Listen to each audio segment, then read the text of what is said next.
you so much for joining in. Dr. Judy here, Dr. Judy WTF, what the Freud. And tonight's topic is narcissistic families and the golden child. And although it sounds good, you will probably discover, maybe have discovered, that being the golden child is not exactly golden. So, what is a narcissistic family? Let's start there. And I am a systems thinker, and I use my mind map to analyze things and break it down into the system gone wrong, as I like to put it. And in this case, the system gone wrong is a family, a narcissistic family, whether it be the mother, father, primary, secondary caregiver, that puts their own needs before the needs of the child. And in the case of the golden child, guess what the golden child has to do?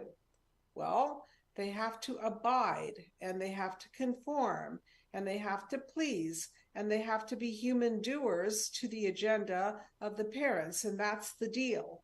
So the deal is you don't get to have your own agenda, you don't get to have your own thoughts and plans and choose your own any things really, maybe some things, but a lot of major things you don't get to choose because your parents crown you because you have complied with their wishes and you are elevating their life and they're sucking the living daylights out of you because that's what narcissistic families do. They vampire the energy of the people involved.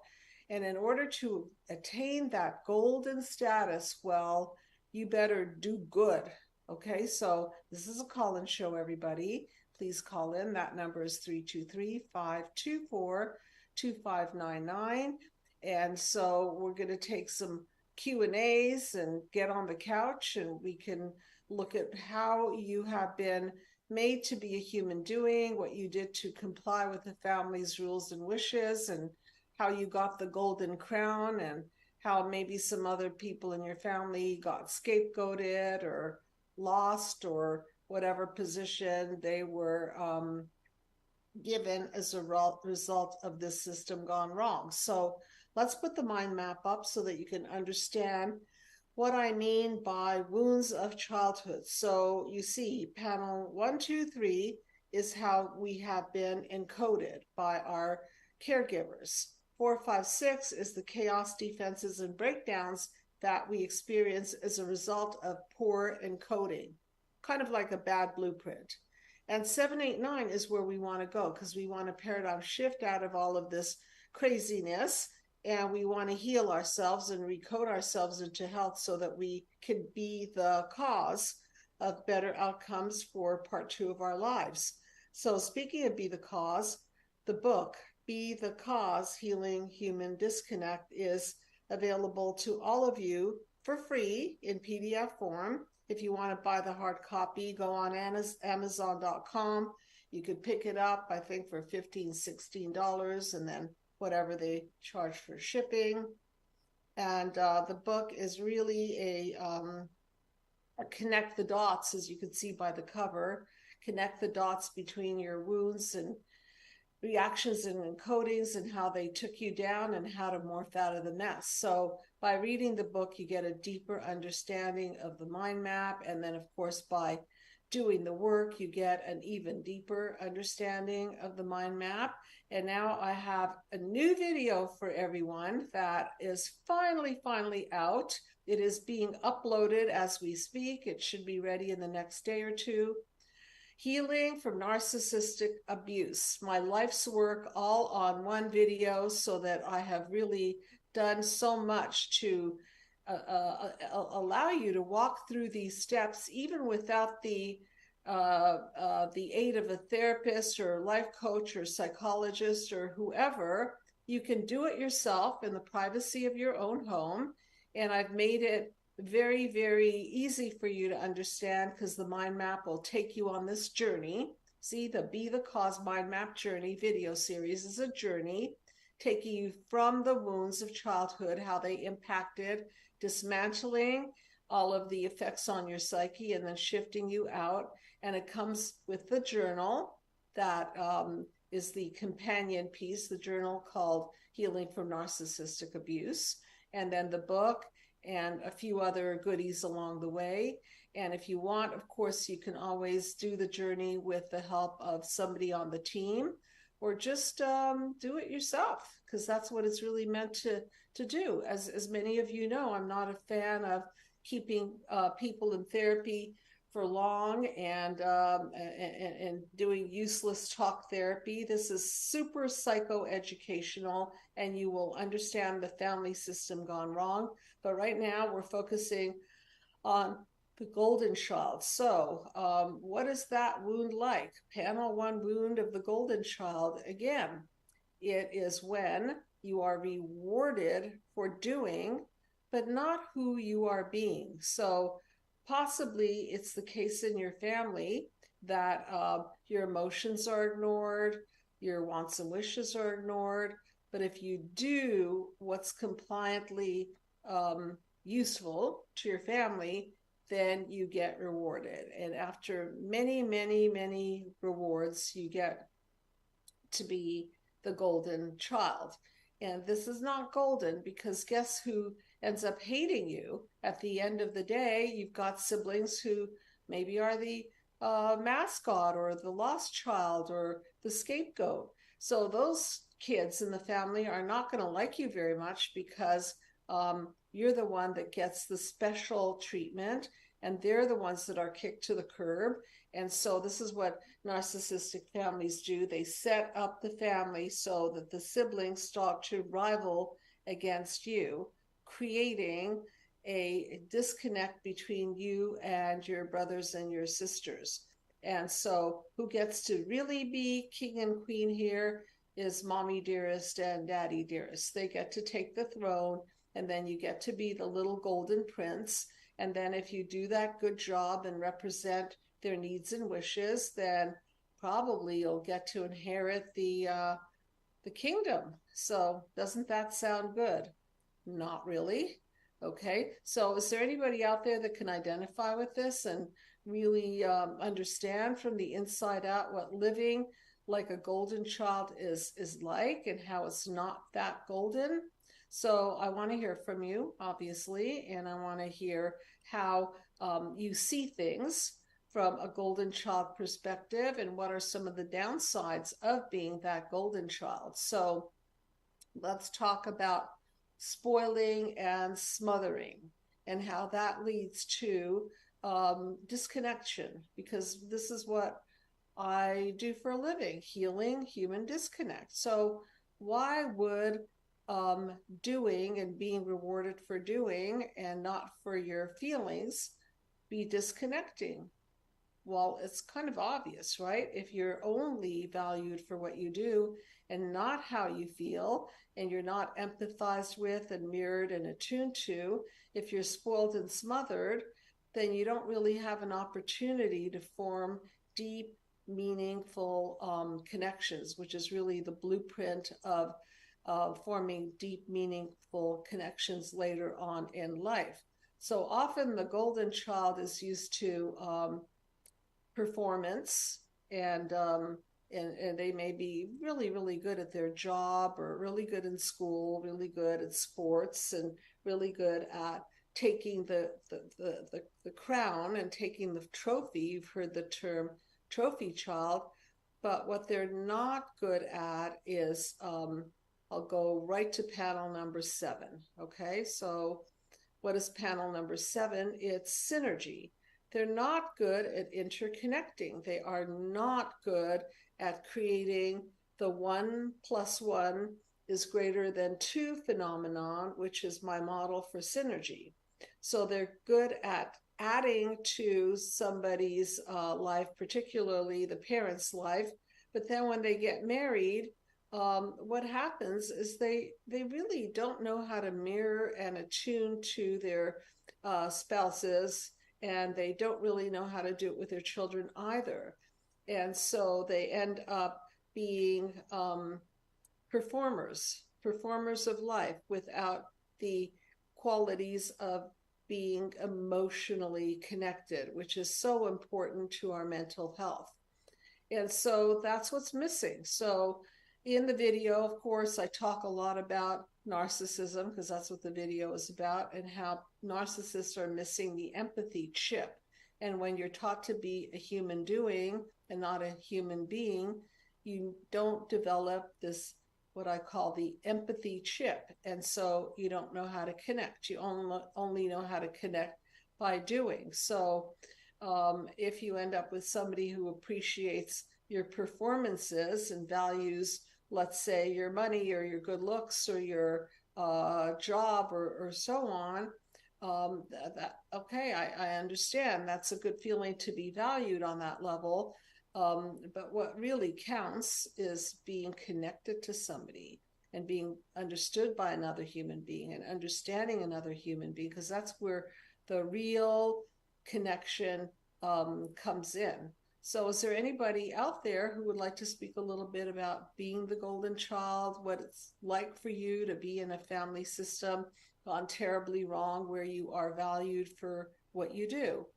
Please call in. And if you don't want to call in, maybe put a question in the chat room and Tony can read it to me. Is there anybody in the chat room that would like to ask a question or maybe make a comment about this? Because this is not uncommon. A lot of chatters. Nobody asking a question yet. So if you want to ask a question, please type it into the chat room. I'll relay it to Dr. Judy, or call in at 323-524-2599. Okay. So who do you think will marry a golden child? Who will want to partner up with a golden child, whether in marriage or love relationship, or somebody that's going to use you same way that your parents did? Okay, so you become a useful doing. And so someone who may be equally as narcissistic in a different way will want to use your services. However, the problem is that the heartfelt connection is missing. So that means that if you stay on top, they will, quote, love you, which is not real love. And that's what I'm trying to say here. And if you don't stay on top of things and bring home money and fame and all kinds of things, then you will be demoted. And so can you see how unnourishing this is and how disconnecting this is?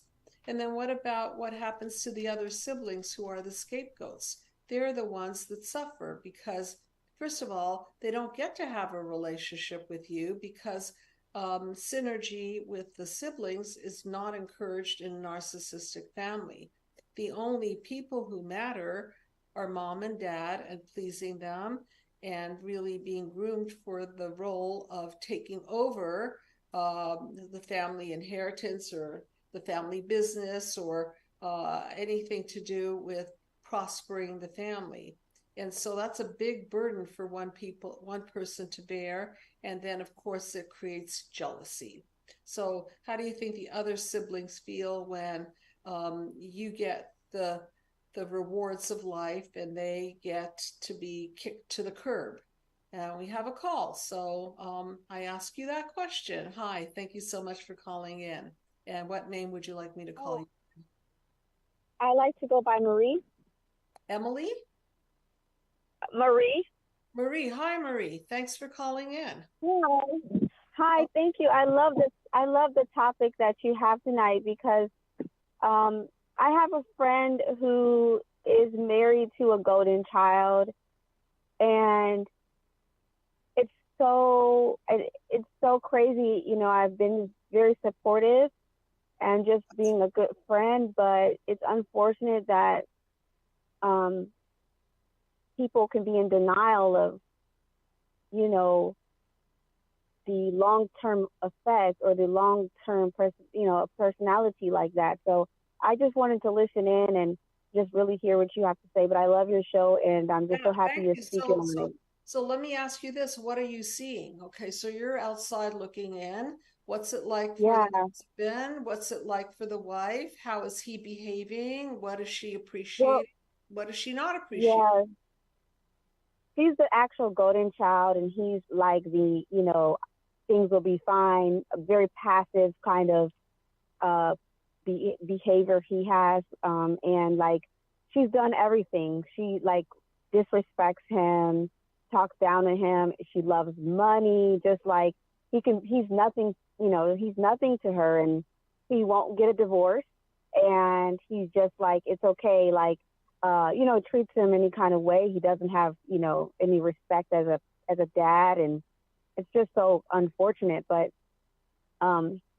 she is a golden child, and apparently she gets whatever she wants, and he's kind of like, encouraging it, never, it's interesting to hear. So I'm just listening, because Okay. I feel so bad for him. I mean, she's lied on him. She's, just. So she's the golden one, right? And Yeah. he keeps serving her, and he's Yes. being respected, and also in front of the children, which is a horrible role modeling. And she just Yes. doesn't Yes. have to do anything. Let's I'll kind of take it from there. Okay. So look Sure. at Yeah. Yeah. look at this horrible system gone wrong. Um, she is receiving lots and lots of benefits from him. Not only is she receiving benefits, but Yeah. she gets to kick him to the curb as she's receiving benefits. So is there anything synergistic about this? I mean, even down to the money and the paycheck, she just takes everything, and he's just like, he doesn't even. She gets everything, like, because of, culturally, she's like, it's like a mix of manipulation of culture, and he knows that she isn't, because she brought him here to the States. She believes that he owes him, he owes her his life, and it's just so unfortunate. It's so bad. So, Right. just, and he unfortunately doesn't believe in therapy. So, right, because he believes in pleasing her, because that's what the Freud. Okay, so on another end of the spectrum, if we look at his life, he was probably groomed to please. Okay, so yeah, right, okay, that he was makes sense. groomed to please, and she was groomed to take and receive, and so they make a beautiful dysfunctional couple. He's giving, giving, giving. He's bleeding out. She's taking, taking, taking. And this to him, you have to understand, is familiar and familial. Understood? So this is why he puts up with it, because he's used to it. Completely used to this. This is probably the home that he came out of. And as long as he doesn't upset the apple cart, which sounds like the marriage and the children, he will keep giving and giving and giving until he's exhausted, and she'll keep taking and taking and taking. And the problem here is they both have a hole in the soul, which I refer to as that feeling of emptiness that doesn't get filled, because when we have a hole in the soul, meaning that we are not nourished by our parents, we don't get the basic goodies from childhood, like eye contact and skin contact and mirroring and attunement and all those emotional goodies that Dr. John Bowlby, attachment theorist, talks about, then we don't feel full from the inside. Okay, so then when we're not full, we need to fill. And instead of filling with fulfillment, we just fill with things: money, clothes, alcohol, drugs, porn, whatever people's fulfillment is, but they're not connecting. So do you see the difference? The filling is the disconnect, and the fulfillment is the actual relationship, which neither of them know, excuse me, don't know how to do it. They just don't know how to do it. Well, it's unfortunate, and it's a situation that people are having to be a part of and witness, and my heart just goes out and just like, what are you going to do? Because no, you're watching it affects every area of your life. So yes. And who are you friends with? Both of them? Him, her? Who's your friend? Him through work. Him through work. Does he complain or no? Does he complain? Mm-hmm. He used to, but now he's kind of like, oh, it's okay. He's even willing to go back to it and just deal with it, you know. Yes, So, she got um, him where she wanted him, nice and compliant, yeah, she, right? yep, Passive and yeah, she's gotten what she wanted, and now she's, the three kids and the money and everything, and she's like, oh, so you understand, I want everybody in the audience to understand that why I do this work is because I believe in panel 789, synergy, and then the coding into healing, and then the unity. I believe in that, but most people don't know how to do it. And most people are stuck in what the Freud land, wounds, reactions, and codings that then trigger chaos defenses and breakdowns. And people live in panel 456, 456, 456, rinse and repeat. So that's what I call the what the Freud. And so you don't know what you don't know. If you don't know the feeling of connection, and if most of the people in the world don't even know what that is, then how can you even um, look at it as a model for life? You can't. So you need somebody from the outside, such as myself or another enlightened witness, to say, hey, this is a horribly repetitive, boring, mm-hmm. dysfunctional life. What And, else can we do? and it's unfortunate because he's in a sexless marriage. He's had to go out and pay women to to be to be in a relationship, and Mm-hmm. and it's this whole, it's such a, and I'm saying it because I'm like, wow, it's just, I've never seen such abuse before. And at the end of the day, it's more people should know about this golden child attitude. And They you need know to. yeah, it's you it's a sick situation, and unfortunately the kids are involved, and seeing her dad get slapped around, or be or be just I mean, it's just unfortunate. Yeah, I'll sit back in the audience and listen, but I'm so happy that this is being talked about. yeah, um you're you know welcome. How are the kids doing? What, how are they turning out? well, I mean, that was always they're young, but right now, they're not together. They're separated because she wanted to separate, so that's why. Oh, she wanted So to. yeah, Wow, she yeah, really. she's got what she wanted. She's got her kids. She's taking his money all the time. She's got his kids, and he better not have an affair. And you're gonna deal with it, and just totally minimizing and abusing and just a lot of stuff. And I said, why don't you just go get help? Why don't you go talk to somebody? Yeah. Oh no, it's okay. But it's the desperation of wanting to be in a marriage just because it's a marriage, and you don't want to look like a single parent, and it just looks so sick. It's just a sick situation. So Very, um, very sick and very sad. And people who don't want to get therapy, they're not going to grow. Obviously, you're watching this no growth, and then there are the yeah, side affairs, whether it be with a hooker or some kind of an yeah, affair that doesn't do anything yeah. but make it worse and more disconnected. So sometimes people Well, will. they're not together, but he has a great job and everything, and he just wants to go back and suffer. And I said, you're doing so good. You're on your way. You've been doing really well independently by yourself. Why would you go back and do this to yourself? I mean, you're trying to be a lawyer, and how can you even focus and do these things when you got this abuse at home? It's just like it's. But again, because someone's been groomed to please, that's probably what it has. That's what it is. Correct. So.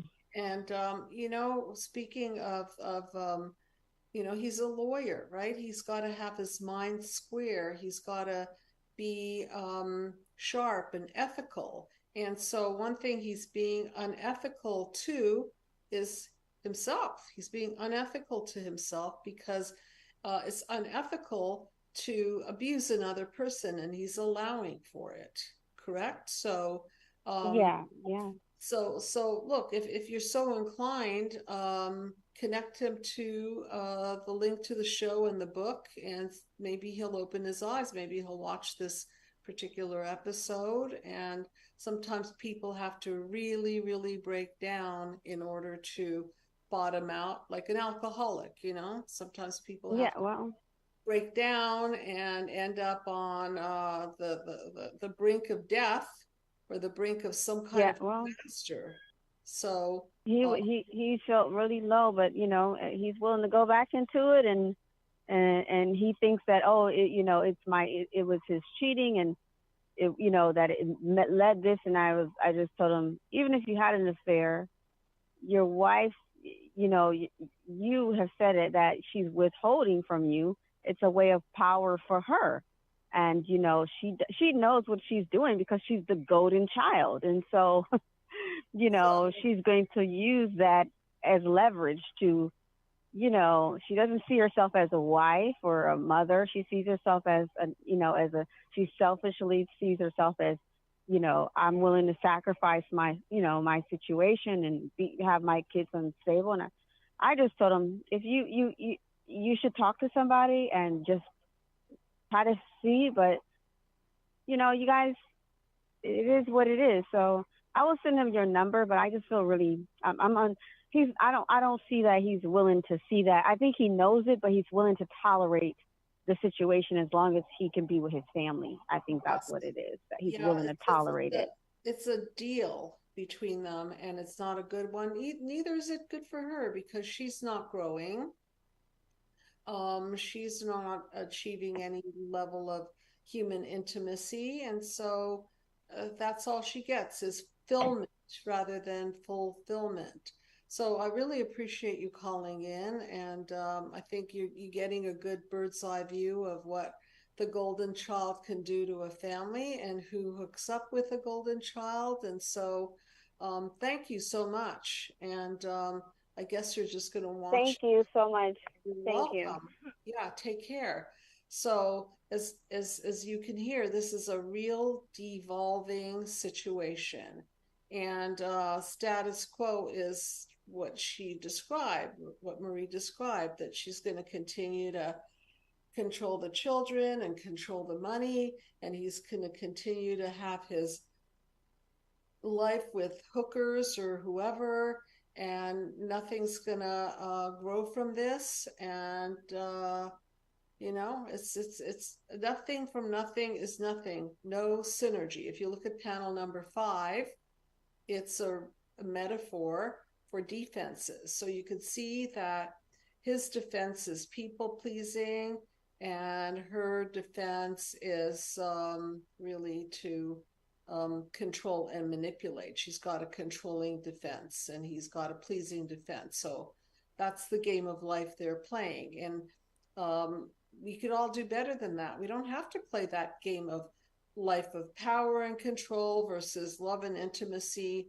We can learn to shift out of the mess with some help, with some insight, with some deep self reflection and doing a journey. And that's why the mind map is so utilitarian, because it's not just like coming into therapy and talking, talking, talking. It's actually a plan.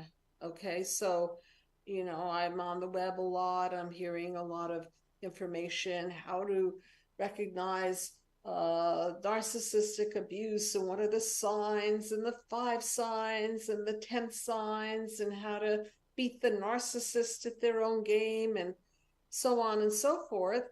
However, I don't see anybody with a really solid map to healing. And so I've created one, and it's the mind map.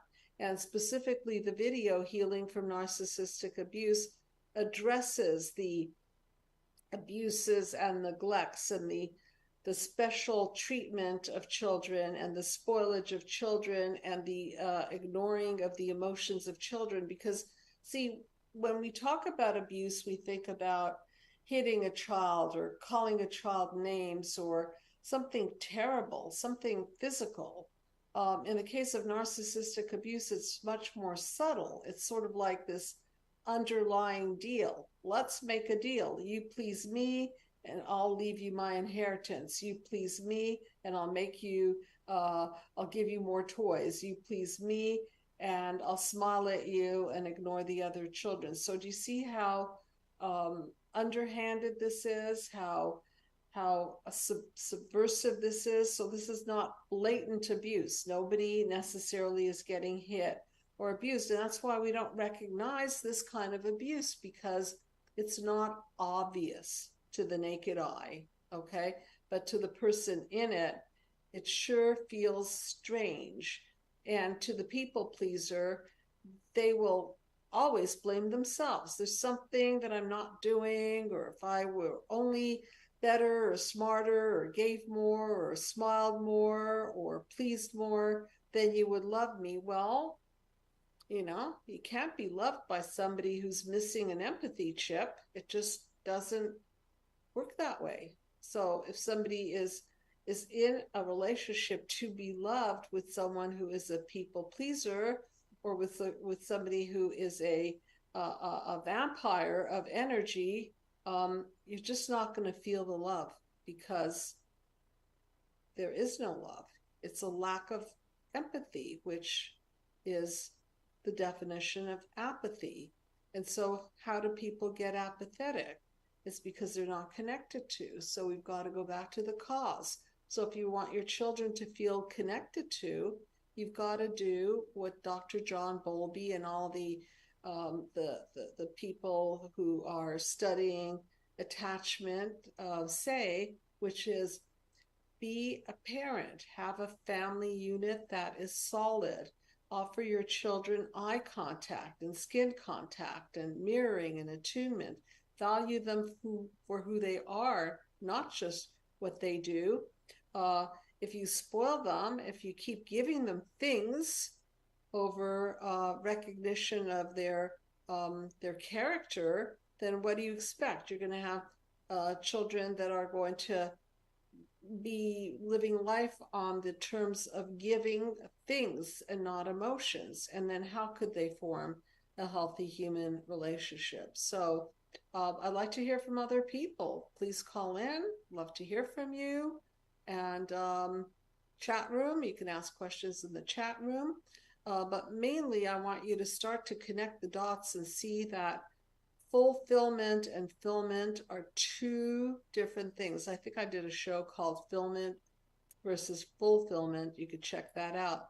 But understand that if you have that hole in the soul, it's kind of like a bucket with a hole in it.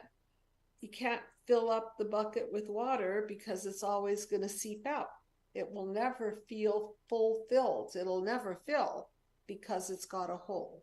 And when we have a hole in our soul, in our psyche, we're not fulfilled. We just keep filling and filling and filling and sucking everybody dry, or we keep being that people pleaser who keeps pouring the water into the bucket and then getting frustrated that it's never really filled, and then the other complaining that they should work harder and put more water in there and keep working and working. And this is the crazy cycle. That's why I say over and over again in the video, we're not crazy. We are made crazy. Okay. So we've got to go down to the causal level. We can't just treat the symptoms or medicate the symptoms away. And although sometimes I understand people need medication to deal with their bipolar, or they need to deal with the feelings that are just out of range of making them feelings that are making them so uncomfortable, that would be something to discuss with a psychiatrist, correct? But again, the medication will not solve the problem. It might dial it down, it might mask it, but you still have to get down to the causal level and look underneath and see who abused me, who neglected me, who smothered me, who disconnected from me, who didn't value me, who didn't give me what I emotionally needed. And this is where we have to start the journey. Who done it? And what happened?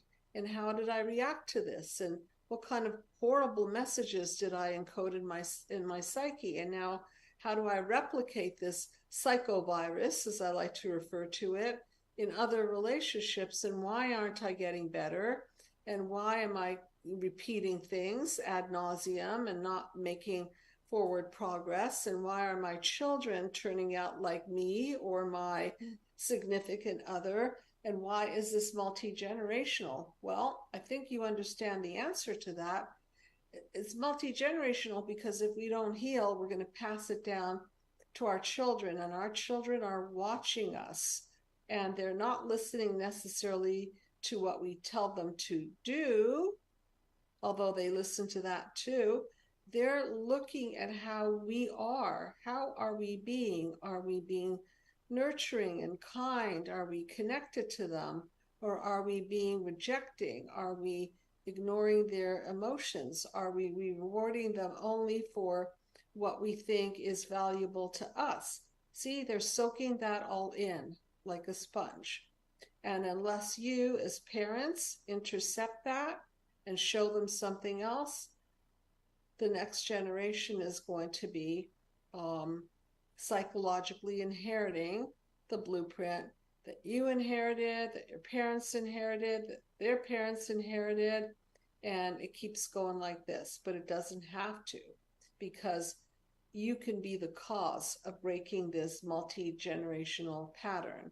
And what that means is do your own healing.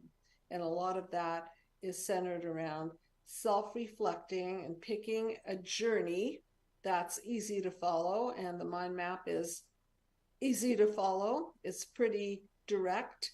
And the good thing is that there's some people out there who don't want to do therapy. And so now the video allows you to do it yourself.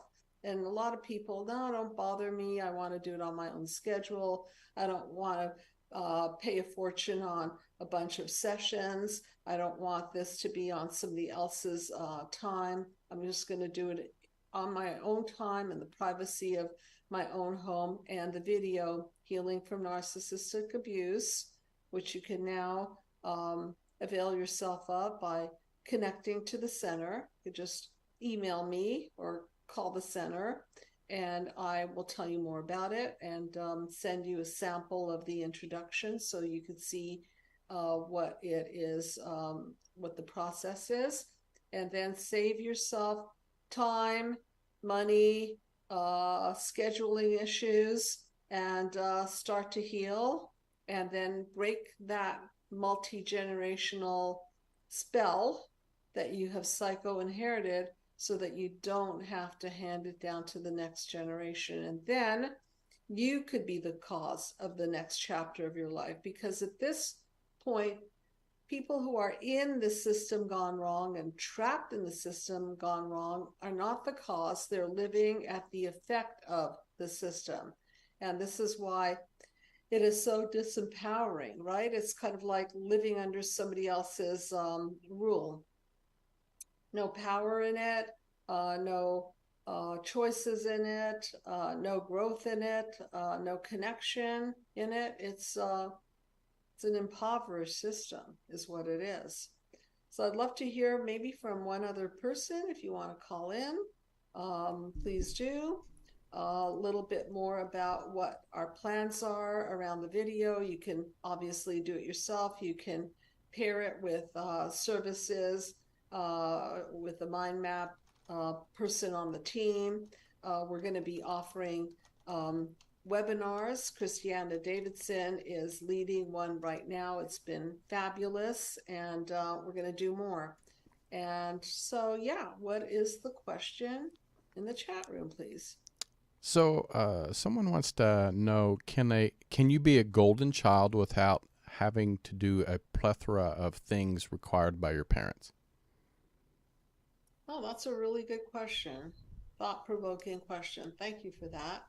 Can you be a golden child? Well, as long as you don't disagree with them, I guess you could be a passive golden child and just sit there and just condone their behavior and smile, no matter how lousy parenting they display to the other siblings, and just don't be a troublemaker. So that's an interesting one. The quiet golden child. Don't rock the boat.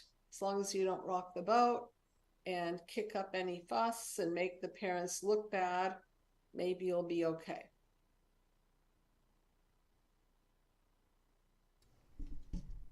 Anybody else want to call in or give some thoughts to the show? There's just so much to this topic. Narcissistic families, the system gone wrong, where parents put their own needs before the needs of their children, and they set up the game of life to make sure that they're taking, and the kids are giving, and they get to be the king and the queen. They get to be golden, and if somebody complies, then they get passed down the crown. The compliant one gets passed down the crown. I mean, look at the monarchy, right? If there's compliance within the monarchy, then that person will become the king of that country. If they comply with what the protocol is, then they get the reward. And some people are fine with that, and other people want to escape from this system. And that's what happens, right? We've seen it with Meghan and Harry. They wanted to escape the system, and I guess the other brother, William, and Kate, I think, haven't been following them for a while. They're okay with this system. So different people, right, will take on different roles. However, the main thing is, do not give up your humanity for your roles. You could have these roles and still be a great mother, a great father, and still be connected. It's just that you cannot subjugate your feelings for the system, because that's when you become non-human. You become robotic and shut down, and the human doing.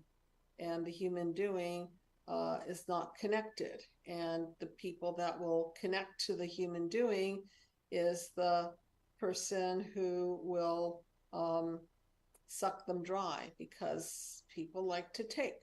You know, if you're going to do, there's always going to be somebody on the receiving end that will take what you have to give. And pretty soon you're going to be really, really tired. And I did a show on signs and symptoms of narcissism. And if you feel bled out and exhausted and resentful and angry, and you've got dis-ease in your body, headache, backache, neck ache, even autoimmune diseases, because now they're showing that the mind and the body, even more than we thought before, are interconnected, and we break down and we attack our body. Autoimmune disease, we attack our body, and we become sick, physically, spiritually, psychologically, and we cannot afford that, because if we've got to function on the planet and we've got goals and jobs and children and money to earn and so on, we've got to be in as best a shape as possible. So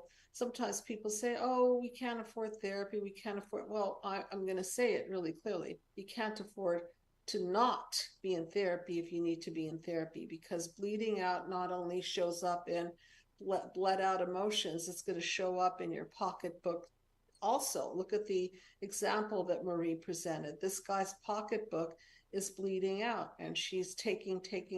So if you don't heal this part of yourself, then you're going to be poorer. It's pretty simple. Do the math.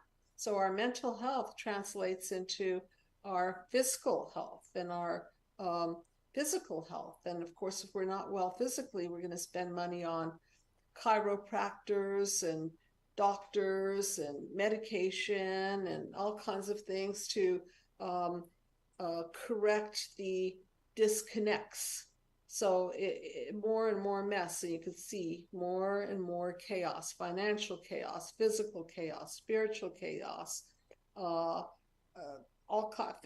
kinds of chaos. So as Einstein said, smart people solve problems, okay? But let's be geniuses here and prevent them. So if you're in a problem and you want to prevent the next generation from psycho-inheriting this, then you've got to intercept it, and you've got to be the genius that is proactive and takes down the old system and creates something much more healthy and functional, and something that's going to evolve you and the future generation. And if there are no other questions, please know that you can reach out to me regarding this video that I'm proud to be releasing.